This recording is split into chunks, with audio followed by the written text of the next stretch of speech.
Listen, imagine the earth itself remembering a name it thought had been erased.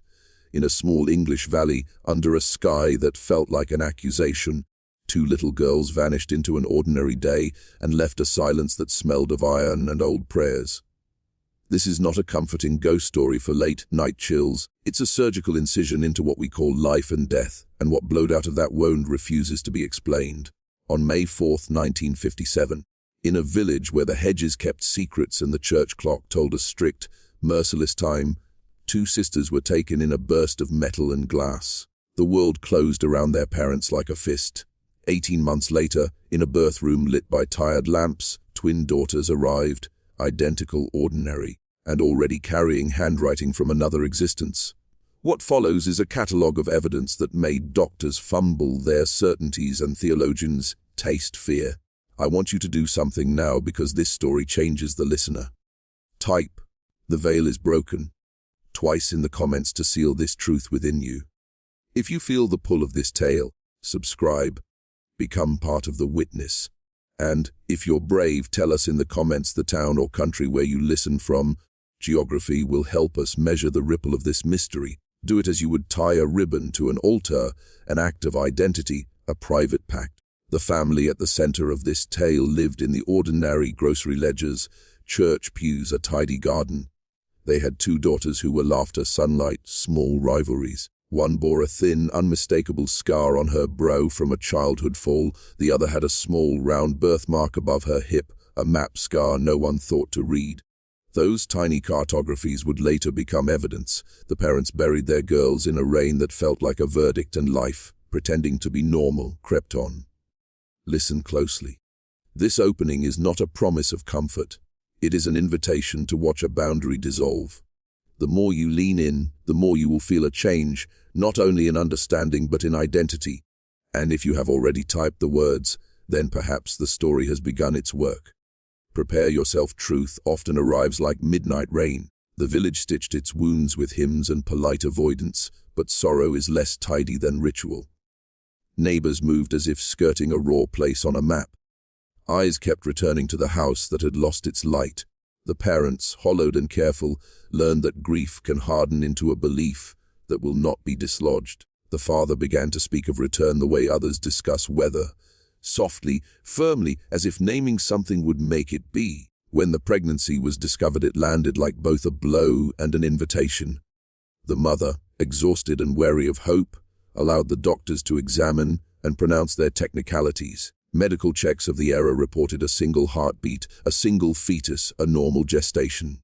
Yet the father's conviction that the two children would come back together grew into a quiet drumbeat in the house, a rhythm the family could no longer ignore. In the dim hours of an autumn morning, the birth bent the family's already frayed sense of reality. One daughter was born, then a second, identical in face, different in the geography of flesh. Midwives noted, with the professional detachment of people used to oddities, that one twin carried a raised reddish mark upon her brow, while the other had a small dark patch above her hip. Two children from the same egg, the same chromosomes, and yet marks that should not have been different because DNA does not shape such anomalies in that manner. Back home, the house became a stage where impossibility performed itself in small, precise acts. Out of trunks came toys that had been sealed away after the tragedy, and the twins recognized them with an intimacy that made Florence, the mother, stop breathing.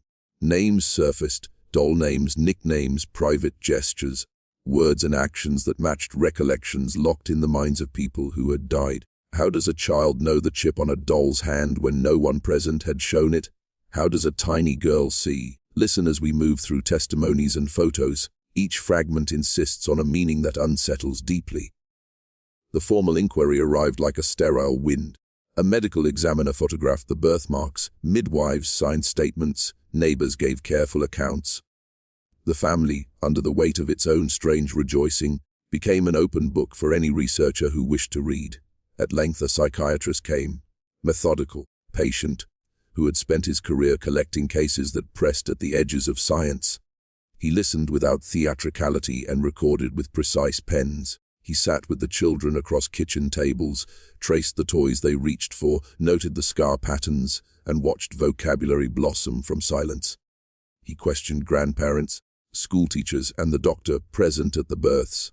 He asked the twins to point on maps they had no reason to know.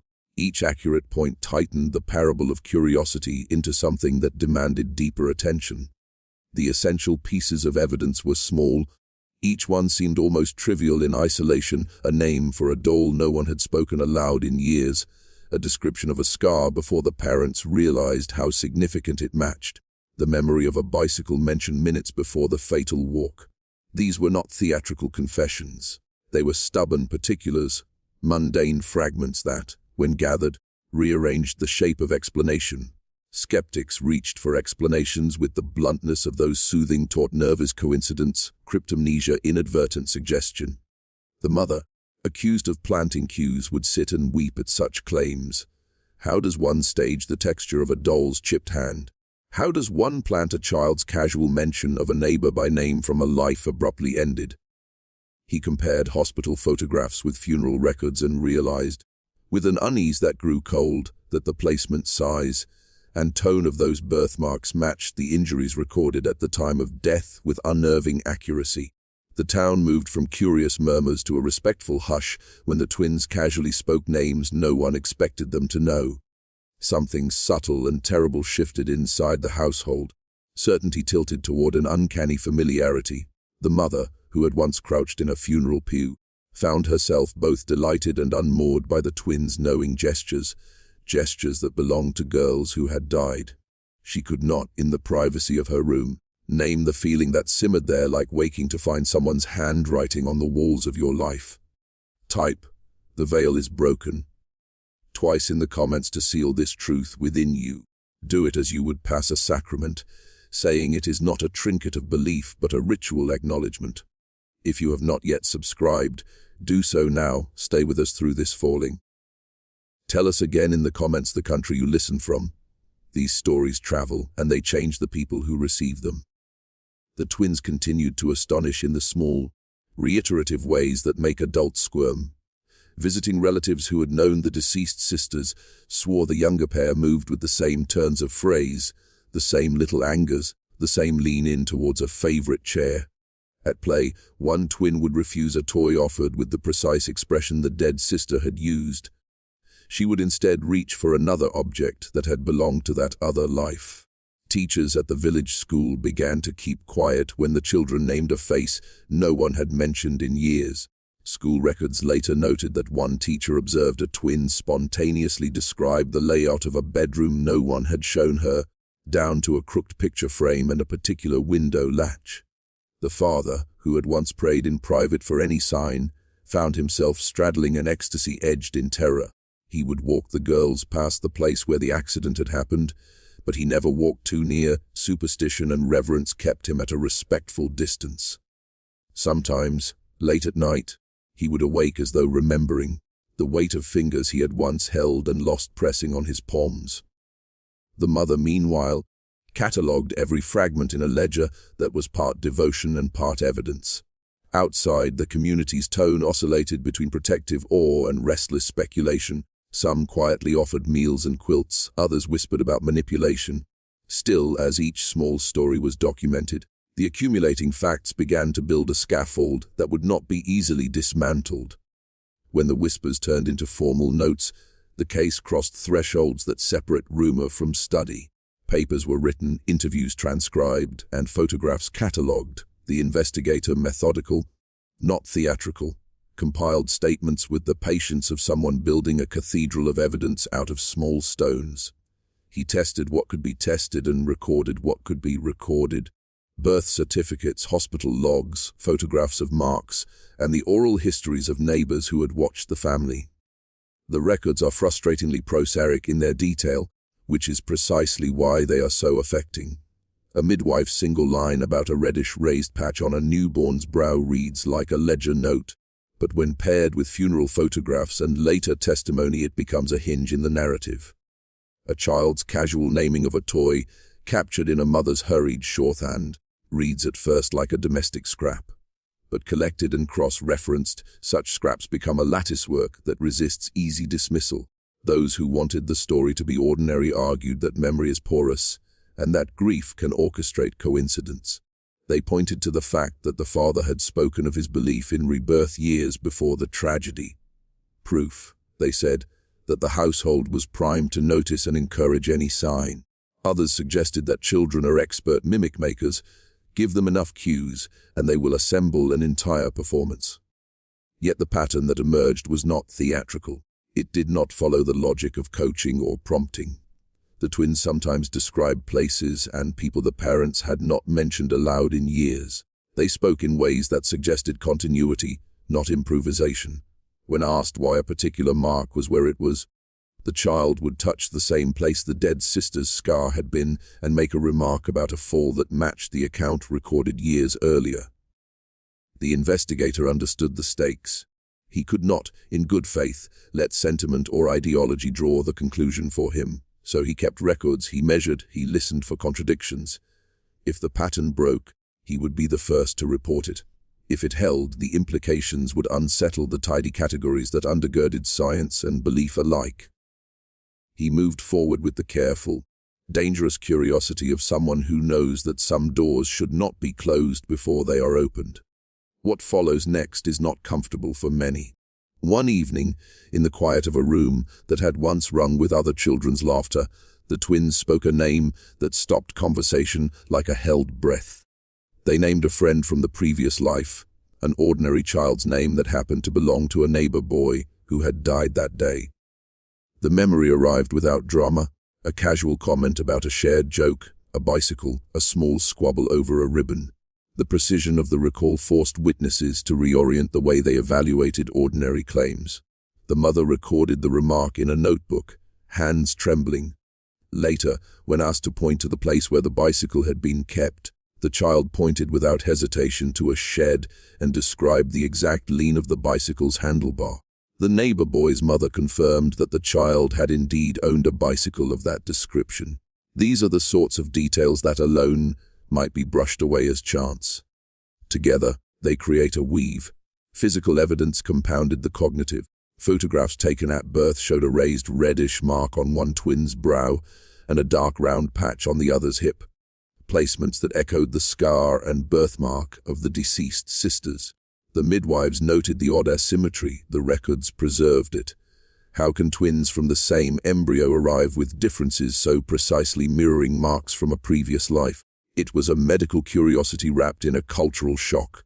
Teachers reported that the twins sometimes used words and mannerisms that belonged to older speakers, not to toddlers. A phrase that once belonged to a dead girl came out of a child's mouth and stunned the listener with its unmistakable intonation. At home, relatives watched a private theater of recognition unfold when the twins handled objects that had been out of circulation for years. A chipped porcelain finger on a doll elicited the same protective gesture once used by the sister who had died. Stay with me, because the next revelations deepen the tension urgently.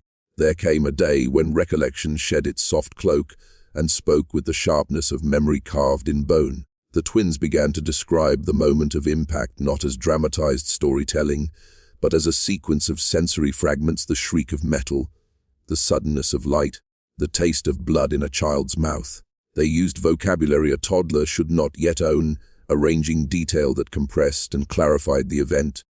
One twin described the woman behind the wheel, her face in the flash, the way her mouth tightened. The account matched witness testimony from that morning. She spoke of the sound the car made and how the world smelled afterward, as if her senses were returning to a wound. The mother listened and felt something in her chest tilt toward either proof or madness. A neighbor who had watched the accident attended an interview and went quiet when the child described the same small scene, down to the driver's habit of resting a hand on the door. An older cousin heard the twins hum a lullaby that belonged to the girls who had died. These pairings, child language and adult memory, built a bridge between past and present that felt more architectural than accidental. Behind closed doors, the parents argued in whispered, exhausted voices about what to do. To accept the implications was to invite the world into their living room and become specimens of curiosity. To deny was to watch their children continue patterns that suggested continuity beyond conventional explanation. The father, once private in his beliefs, now stood publicly altered. People brought him tea, and regards threaded with pity and reverence. Word spread beyond the village. Journalists and clergy arrived with notebooks and cautious eyes, some seeking scandal, others seeking solace. The parish priest found himself balancing doctrine with a parishioner's grief, while journalists pressed for sensational lines. Scientists requested access to records, promising impartiality even as their questions trembled with the possibility that their frameworks might shift. The case began to accumulate artifacts that resisted tidy categorization: photographs with penciled notes, hospital entries with the midwife's brief observations, taped interviews where a child's voice spoke plainly about a past breakfast she had eaten in another house.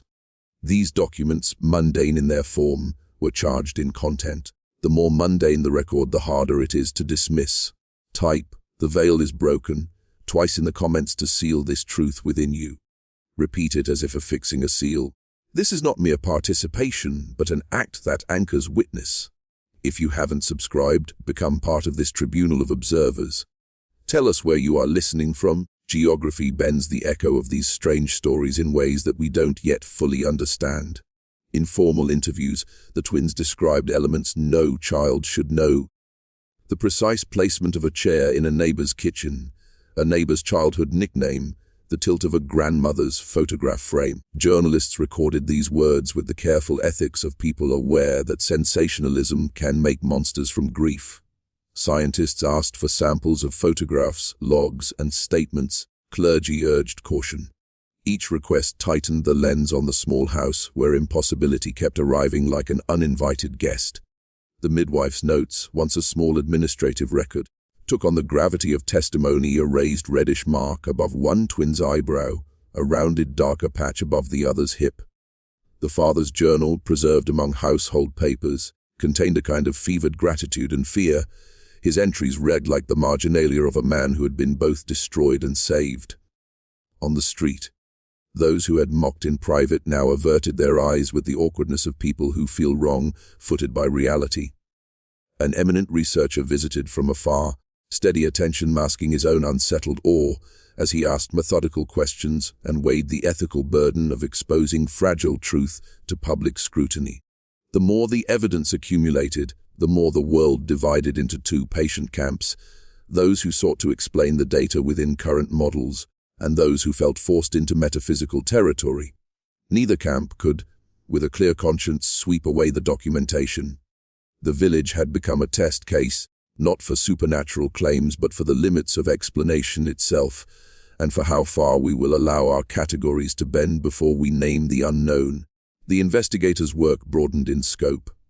He conducted repeat interviews, returned with photographs from the time before the deaths, and watched the twins' faces in close-up as they named people and places. He asked them to point to photographs, to mark houses on a map, to choose toys from a lineup that included objects they could not have known existed. Each test was performed with the dryness of clinical method, and each result added a thread to the emergent tapestry. He also sought to rule out ordinary contamination. He asked whether the children had access to photographs or had overheard conversations. He questioned relatives about whether toys had been secretly reintroduced into play. He observed the family when no one expected observation, meals, story time, bath rituals, to detect subtle coaching. The patterns did not fit the script of deliberate prompting. Words surfaced in the children's mouths in hallways and on playgrounds where no adult hand steered them. When the twins described the precise locations of objects in a former bedroom, they indicated details such as the slope of a windowsill and the placement of a small chip chair. When questioned about the scar on one of the dead girl's foreheads, a child touched the corresponding point on her own brow and mimed the fall that had caused it. These kinds of gestures were the marrow of the case: small, intimate, and resistant to the notion that they were fabricated. Beyond interviews, the investigator collected corroborations. Witness statements from neighbors, school records noting the twins' odd phrases, and hospital logs all contributed to a matrix of documentation. The pattern forced a choice: either accept the remarkable continuity the evidence suggested or admit that the dataset had a coherence that could not be explained by ordinary social dynamics. Neither option sat comfortably within the prevailing paradigms of mid-20th century science or theology. We will now trace those records and let the uncomfortable facts stand as they are here. First, the birthmarks. The midwife's index card noted a raised reddish patch above one twin's right eyebrow and a rounded dark patch on the other's left hip. These notations were mundane, clinical shorthand that might have been lost in a drawer, except that funeral photographs from the earlier tragedy, preserved by grieving relatives, showed an identically placed scar and a similar mark in the same locations. The match was not poetic, it was anatomical and precise in scale. Photographs were compared under the investigator's supervision. The mark's placement relative to facial features and hip bone aligned with a consistency that baffled those who expected random variance. In the language of evidence, these were controlled comparisons, the same coordinates repeated across different images and different times. Such repetition invited a skeptical mind to test every variable, lighting angle, lens distortion, yet the pattern persisted. Second, the testimony matrix. The investigator transcribed interviews in which the twins described household items, a neighbor's nickname, and the route to a particular lane. The transcriptions were checked against contemporaneous notes from the time before the deaths. On more than one occasion, the children's descriptions matched the earlier records to a degree that moved the question from anecdote to a problematic alignment. Third, corroboration from third parties. Neighbors not prone to dramatics attested that the children had used turns of phrase and displayed gestures unique to the deceased sisters. These attestations were not made by the grieving parents, but by people who had otherwise little reason to seek attention. When multiple independent witnesses converge on the same small particulars, the probability of simple coincidence decreases. Either possibility threatened established assumptions. Scientists who visited later confessed to an unsettled hum of possibility, while clergy found themselves reading doctrine with hands that trembled. The case expanded from a family tragedy into a fault line between categories, biology and spirit, memory and identity, forcing witnesses and skeptics alike to ask whether continuity might weave through forms we had assumed impermeable. As the file thickened, the family's private grief became an object of public scrutiny. Reporters arrived with polite curiosity, academics requested access to notes. The priest in the parish became a quiet intermediary between skepticism and solace. The parents found themselves on a line between exposing their children to impossible scrutiny and protecting them from being spectacles. They tried to shelter playtime from prying eyes, but testimony is a sticky substance and it had already seeped into corners. The children carried on with a strange, halting normalcy. They went to school. They scraped their knees. They demanded cake and complained about the weather. And yet interleaved with these ordinary moves were moments that cracked open the world. A precise description of a schoolmate's sibling who had died, a request for a meal cooked by a woman who had been gone years. Each moment was a pinprick that let in light and cold simultaneously. Occasionally, academic visitors attempted to replicate aspects of the investigation, controlled interviews, blind tests, the presentation of objects unseen by the family for decades. Some tests returned null results, other tests returned anomalies that could not be comfortably incorporated into the expected models of learning and suggestion. The files demonstrate a messy middle where some variables were controllable and others stubbornly refused control. For the parents, the daily cost was a strange friction. Joy remained possible, but it braided with fear of exploitation, fear of losing custody to protective authorities convinced their parenting was compromised, fear that the children would be hunted by curiosity for the rest of their lives. Neighbors' sympathy was sometimes heartfelt and sometimes performative.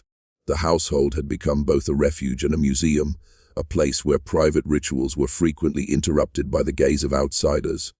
Meanwhile, the investigator continued to press for careful documentation. He encouraged independent review of records, urging that nothing be withheld from qualified peers. He urged restraint in language, warning that words like proof and final were both sticky and dangerous when the evidence was as subtle and cumulative as these occurrences. In the margins of his notes he recorded what he could not easily quantify, the feeling that some human lives carry echoes louder than we are prepared to measure. Those echoes demanded not only curiosity but a humility from science and religion alike, an admission that our frameworks may be too narrow. Time, which usually softens the sharpest edges, in this case acted like a slow lens, revealing pattern rather than erasing it. The twins grew, their speech gained adult cadences, their gestures smoothed into habitual shapes. The incidents that once shocked a household became, for them, recurring currents, small acts of recognition that happened without fanfare and sometimes with embarrassment. The parents tried to normalize these moments. Normalization, however, did not make them vanish. At school, a teacher once brought a photograph into class, a picture of a birthday cake from many years earlier, and one twin pointed and said, with the flat authority of someone stating a fact, "That was mine." The teacher assumed a childish claim, but the speech was precise at a mention of candles, a blown-out wax drip, and a specific game played afterwards. The photograph's caption, pulled from an old album, corroborated the child's description. These small matches multiplied in quiet ways. Later, during a family conversation, one twin spoke of the sound of church bells at the time of the original tragedy. She mimicked the rhythm and the exact pause between the second and third toll. The father, who had been present that day, found himself weeping anew as the child's voice carried a memory that he had believed belonged solely to him and the dead. The line between his grief and his present life blurred in a way that made him both grateful and profoundly afraid. The investigator continued to return at intervals. He recorded interviews, took photographs, and tried, always cautiously, to rule out contamination. He wrote of patterns rather than proofs, and encouraged other professionals to look with fresh eyes. To some of his colleagues, the case was an interesting anomaly. To others, it suggested questions that reached into the philosophy of mind. Even so, the family's reality was not academic. They lived with sleepless nights, schoolyard curiosity, and the constant negotiation of privacy and public interest. That turning point became a moral fulcrum for investigators and neighbors alike. The community's cadence altered. Where once small disputes over hedges or barn fences had dominated talk, now conversations orbit a set of recurring questions. What is continuity, and what do we owe those who carry it? Some in the village leaned into belief. They set aside a ration of reverence for the household that contained the twins. Others recoiled, uncomfortable with the loss of familiar boundaries between life and what follows it. As the twins matured, the episodes of uncanny recollection became less frequent but more precise at moments that mattered. When asked about a particular person, or when confronted with an object whose story mattered to the family, that precision made the case hard to shelve as simple fantasy. The parents, finally, learned how to inhabit public curiosity with a thin armor of privacy. They declined many interviews while offering others. They became practiced at turning away the camera or, when they could not, at answering briefly and firmly. Institutions responded. Clergy advised caution and pastoral care. Some parishioners whispered of miracles, others of temptation. Medical professionals debated boundaries. When does an unusual case merit psychological diagnosis, and when does it demand a broader inquiry? Philosophers and psychologists in quieter rooms discussed whether memory could be a sort of compass that sometimes points beyond the body. The case, once a local distress, had unfurled into a topic that crossed disciplines, unsettling the comfortable certainties of professionals. For the twins themselves, life was at once ordinary and complicated. Playmates sometimes treated them like oracles. Teachers sometimes asked them to account for strange statements that seemed to come from nowhere. They learned the social cost of being different, friendship tinged by curiosity, privacy invaded by questions, adolescence complicated by the adult need to probe. Yet they also experienced ordinary joys, first crushes, laughter, shared secrets that pushed back against any simple narrative of destiny. Later scholars would cite this case in debates about mind, memory, and identity for decades to come. No investigation survives contact with critique intact. The critics arrived with familiar frameworks: social contagion, suggestibility, clever parenting, selective memory. They labeled anomalies as artifacts of expectation. They suggested that grief could prime people to detect patterns where none existed. These hypotheses needed to be taken seriously because rigorous skepticism is essential. The question is whether these alternative explanations can comfortably account for the precise, repeated alignments and corroborations documented across time and witnesses. To address such critiques, the investigator methodically returned to the tapes and the transcripts. He looked for leading questions, for cues that might have unintentionally guided the children. He examined the timing of statements against the record of who had visited and when. He checked photographs for provenance. He cross-referenced who had access to what object and at which times. In many cases, the constraints made certain forms of collusion unlikely. If a memory arose in a playground where no adult had been present, the theory of coached behavior loses traction. Some critics pointed at the father's prior belief in reincarnation and argued that this ideological framework must have leaked into the household, shaping interactions in subtle, undetectable ways. This argument had forced belief can orient attention, and a family steeped in expectation might notice and reinforce certain behaviors. Yet expectation alone struggles to explain the cases where children described details that had been absent from household conversation for years, and that returned independent of prompting, in contexts where no one expected it. Others proposed that the data set was cherry-picked, that only the striking matches were remembered and recorded, while mismatches were quietly shelved. The investigator, anticipating such a critique, had preserved both matches and failures. He documented attempts that produced null results and wrote about them with the same diligence as about successes. The record, intentionally messy and complete, resisted the tidy narrative critics hoped to impose. The investigator published his findings modestly, inviting peer review. Journals debated methodology and proposed replication. Over time, the conversation became a sober exchange about evidence, humility, and the limits of the scientific categories we rely upon. There is an ethical contour to all of this that cannot be ignored. What does it mean to tell a child they are the continuation of another life? Identity is a tender thing, assembled out of story and scaffolding. When adults insist a child is someone else, even gently, they risk cleaving a self into halves that may not belong together. The parents wrestled with this. They loved daughters as they were, and yet could not ignore the possibility that echoes of other lives shaped them. The twins themselves moved between ordinary childhood and the uncanny with surprising resilience. They sometimes balked at being placed in the role of relic. When friends or strangers assumed secrets about them, the girls would shrink or bristle. They wanted play and privacy like any child. Yet they also held memories that did not belong to their current age and could not always be explained away as imaginative play. This created a tension in their social world, affection tinged with curiosity, friendships complicated by questions about identity. Schools tried to respond with sensitivity, teachers recorded incidents, counselors observed without making premature interpretations, and headmasters sought to protect the twins from exploitative attention. Still, the wider world intruded. Letters arrived asking for interviews. Occasionally, a stranger knocked seeking confirmation. The family erected polite boundaries, but boundaries are porous when curiosity is determined. The ethical question extended to researchers as well. How much probing is humane? How much documentation becomes exploitation if repeated questioning frays a child's sense of self? The investigator insisted on minimal intrusion and argued that every professional attending the case carry a duty of care. He wrote notes reminding colleagues that compassion must be the corollary of curiosity. To protect them, the parents limited explanations. Memories were recorded, not forced into life.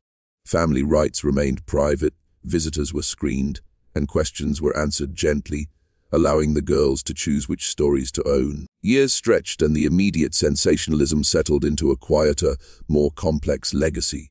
The case became a text read by those who collected anomalies and by those who studied the limits of empiricism. In university seminars and small conference rooms, the case was invoked not as a settled verdict, but as a provocative problem. Here is evidence that resists easy assimilation. What does that teach us about the relationship between data and theory? Academics debated the strength of the documentation, the ethics of fieldwork, and the responsibilities of researchers when study subjects are children. Some argued that the case warranted more research and that funding should be directed toward controlled replication studies. Others counseled restraint. arguing that the human cost of probing might outweigh the benefits of knowledge. In private, several investigators confessed unease that their professional frameworks might not be broad enough. Culturally, the story migrated into folklore and later into more sober reflections. For some families, it became a tale told at long tables with a kind of reverence. For skeptics, it became an example of how human minds can be pulled toward pattern. The case's persistence in public imagination owed as much to the dignity of the family as to the awkwardness of the evidence. People returned to the photographs and notes and felt, in different measures, moved or unsettled. For the parents, the years brought complicated grace. They aged sometimes with the relief of quieter days, sometimes with fresh pains as memories cycled back. They spoke rarely in public in later life, preferring private remembrance. The children, grown, carried ordinary burdens alongside the extraordinary history that keyed their upbringing. They formed relationships, made mistakes, built professions, details that demystify a narrative otherwise prone to myth-making. Out of such vexing cases emerged protocols, clearer consent practices, limits on repeated questioning of children, and calls for independent review before publication. The investigator insisted records remain open to qualified peers, a gesture toward balancing curiosity with protection. If the Pollock case forces us to peer at the seams of identity, then it also invites a larger philosophical reckoning. Identity is often treated in social and legal terms, names, records, roles. Yet the Pollock story suggests identity may also include threads that resist neat documentation, memories that appear where none should exist, gestures that outlast a body. If memory can persist in ways we do not yet comprehend, then the metaphysical map of personhood requires re-examination. Philosophers of mind will tell us that memory is a function of brain states and networks the brain stores, retrieves, and modifies patterns. But when detailed, corroborated memories arise in those who lack the biographical continuity that normally explains them. The simple model feels incomplete. One can propose ad hoc mechanisms, undiscovered pathways of behavioral transmission, unknown psychological processes. But each ad hoc patch strains under the load of repeated, detailed matches. There is also a social aspect. How communities respond to anomalous continuity speaks to their shared norms. Some communities, when faced with such a case, expand their sense of what is possible and fold the families into new narratives of meaning. Others recoil, drawing hard lines around the boundaries of comfort. The way a village, an institution, or a discipline responds can reveal as much about them as about the case itself. Consider ethics again. If we are to keep an open, investigative posture, we must pair it with restraint. The hungry pursuit of anomaly without protective guardrails risks turning human beings into data points. The Pollock story thus became, among professionals, a cautionary tale about balancing curiosity with care. The best investigators, the ones we remember with respect, are those who keep that balance and who insist the dignity of people outranks the neatness of a rhetorical flourish. Interdisciplinary research, neuroscience, psychology, anthropology, theology, offers the best hope of approaching such phenomena without reducing them. Scholars should design studies that protect subjects, use blind controls. Above all, the human heart must remain at the center. Compassion should be the primary lens through which we view anomalies, not mere curiosity. Stories like this change a listener in a small, persistent way. You may notice an itch behind your eyes, a sudden care when you hear a child's name, a new wariness about how certain you are of what death means. The Pollock case does not demand that you convert to a doctrine. It asks that you attend to evidence, to human dignity, and to the possibility that our categories are provisional. The parents' trajectory through grief, hope, and public exposure transformed them. They learned restraint and how to be keepers of a complicated story. They refused simple closure. Instead, they curated a life that managed attention without allowing it to become possession. The twins, for their part, matured into people who carried both ordinary desires and an odd, inherited freight memories that sometimes rose without invitation and that sometimes dissolved into the practical demands of daily life. The horizon of the case is not a tidy endpoint, but an open question. Are these echoes the whisper of consciousness persisting beyond a single lifespan? Are they the artifacts of social dynamics we do not yet fully map? Or do they point toward an unknown interface between memory and the living organism? Each hypothesis carries consequences not just for science, but for how we treat one another when we believe ourselves to be in continuity with more than this one life. In asking these questions, we make choices. We choose humility or hubris. We choose protection or exploitation. We decide whether curiosity will be tempered by compassion. The Pollock case, in its intimate and stubborn way, forces that choosing. It asks us to be more careful with words like proof and refutation, and to treat human beings at the center of study as ends, not means. The mystery endures because it resists neat answers. It invites us to live with not knowing, and to guard our inquiries with decency and patience as we probe what might lie beyond. We have walked through photographs, midwife notes, neighbor statements, and the slow accumulation of tiny alignments. Each element alone might be explained away. Together they form a weave that strains comfortable explanations. That is the essential friction of the case. It refuses to be politely filed under anecdote, while stopping short of the full metaphysical proclamation some might desire. It sits in the hinge between what we can measure and what we must admit we do not yet understand. If you have been listening closely, you may feel an alteration, a small lifting of certainty, a subtle widening of what you allow into possibility. That shift is not accidental. These stories are instruments. They pry at assumptions and invite you to reconsider what you take for granted. Those who approach with a hardened posture often miss what is there. Those who lean with thoughtful humility discover questions that do not collapse under easy explanation. Remember the human cost threaded through all documentation. Behind every photograph and transcript is a family who lived the paradox of joy braided with pain. They had to make choices under duress, how much to reveal, how much to protect, how to rear children who bore echoes of lost lives. Those choices were imperfect, humane, and often necessary.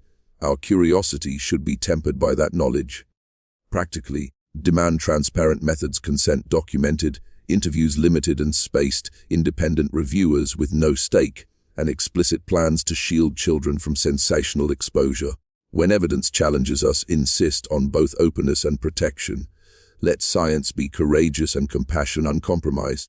Let our protocols guard the vulnerable while we pursue knowledge. This ethical stance is what the Pollock family deserved and still requires today. The Pollock Twins' story does not resolve neatly on the final page, because some stories are not meant to be closed. They are meant to continue as quiet provocations in the margins of our confidence. As a society, we prefer tidy endings, verdicts rendered, categories checked, boxes closed. But the world, stubborn and porous, sometimes refuses closure. It offers instead a sliver of evidence, a photograph, a transcript, and asks us what we will do with the discomfort such fragments produce. What we can do is practice a discipline of attentive restraint. We can look without leaping, we can record without devouring, we can ask without turning our questions into a hunt. The investigator who catalogued the family's experiences did not demand metaphysical proclamations. He demanded that colleagues inspect his records, critique the methods, and consider the human consequences of any conclusion. That method, careful, critical, compassionate, should be the model when any case presses against the borders of the known. If, after hearing this tale, you find yourself unsettled, then you are rightly stirred. Unsettlement is not the enemy of reason, it is its prompt. It is the place where inquiry begins, where our confidence meets its limits, and we are offered a choice: close the book in fear or sit with the question and let it change us. The Pollock story invites the latter. Remember the faces behind the notes, the parents who arranged birthdays and funerals in the same life, the children who learned to carry uncanny memories while learning to tie shoelaces. Their lives were not merely illustrative, they were lived. Our study must honor their living reality. Let compassion be the first principle of any further inquiry, and let curiosity be governed by humility. If you keep this story with you, do not hoard it as a trophy of belief. Carry it as a reminder that human experience is broader than our current maps. It is a summons to gentleness, to rigorous method, and to the courage of living with not knowing. That is the legacy these small lives gifted to the world, a slow, stubborn insistence that some mysteries are real, and that our response should be both careful and kind. Close your eyes, breathe, and let that difficult quiet in. if it has shifted you even a fraction so that wisdom follows.